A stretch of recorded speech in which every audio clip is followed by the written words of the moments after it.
Welcome back to ciLiving, where I'm on location in Savoy at Willowbrook of Savoy. I have Kay Kibler joining me now. Kay, thanks for having us out here. Oh, I'm so glad you came. Well, this is a beautiful facility. It's not yet open yet, but tell us a little bit about Willowbrook. Willowbrook of Savoy is an assisted living for people who have dementia.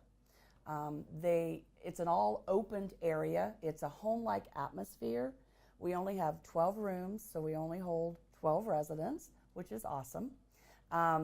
We believe in living in the moment. We don't live for yesterday. We don't live for tomorrow. We live for wonderful moments throughout the day. We let our residents sleep in as late as they want in the morning, and then when they get up, we fix them what they want for breakfast, and then we stay active the whole rest of the day. I'm sure that's very important for those residents who may have that memory loss to keep their brains, some kind of functioning. Exactly. And what we try to find too is what they love to do. The one thing that dementia people have is they lose their purpose in life. So you have to give them purpose. They have to know when they get up, they're going to be able to do something today.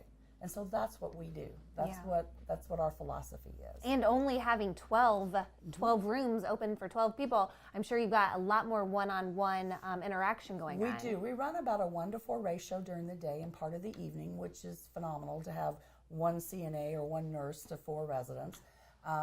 Because they need it. They have their care at times. They need one-on-one. So we're able to give that, which is something a lot of other places can't give. So we're real excited about doing that. Yeah, and the rooms are all beautiful. They are. Let's talk a little bit about those rooms. You have to bring your own furniture. You bring your own furniture, and we supply, the toiletries, things like that. But the reason we have you bring their own furniture is they need to have something from home. They need to know when they walk into that room, oh, that's my chair, that's my bed. They can still have that feeling that, they brought something from home. Right, and you do have a few double rooms open. We do, for husband and wives or sisters or whatever. And we have some people who just want a bigger room. So they just take the bigger room. Yeah, now why the circular floor plan? Because they get to a point in their disease, they do a lot of wandering. And so they can just do the circle. And that's what is so good is they never get lost. They'll eventually find us when they do the circle. A lot of times they do a lot of going into each other's rooms, which is fine, and they gather things, and then the next time at night we go around and we pick up everything they gathered and we put it back. There you go. Well, it's a great space. We're actually in a family room here, but we're going to go check out the open floor plan that you've got going on in the living room and in the kitchen. Kay, thanks so much. Oh, thank you.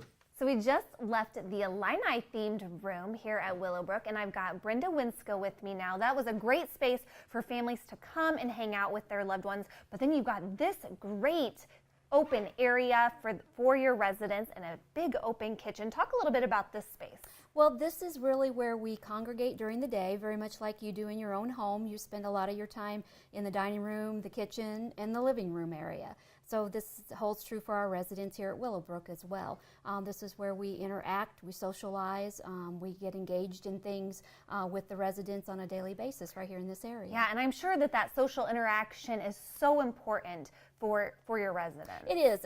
We use a technique that has been worked with here maybe within the last 10 years, which is very similar to a Montessori type technique. And we work with the brain as a muscle, more or less. And a lot of the things that we do basically give the person a purpose every day and make them be successful at what they're working at. So they do continue to be engaged and continue to socialize. Right, and keeping those brains engaged and active. You've got some games that they can play. So what are these that we're looking at? Well, we try to use very common everyday things as much as we possibly can. So this would basically be part of a type of activity that they have to find the key that matches the lock. And that might be easy for someone in their mild to moderate stages of the disease process, but not something that someone at the latter stages would be successful with. This is a more simple type thing, very similar to the Christmas tree things that you put together with construction paper, but this is done with felt and buttoning.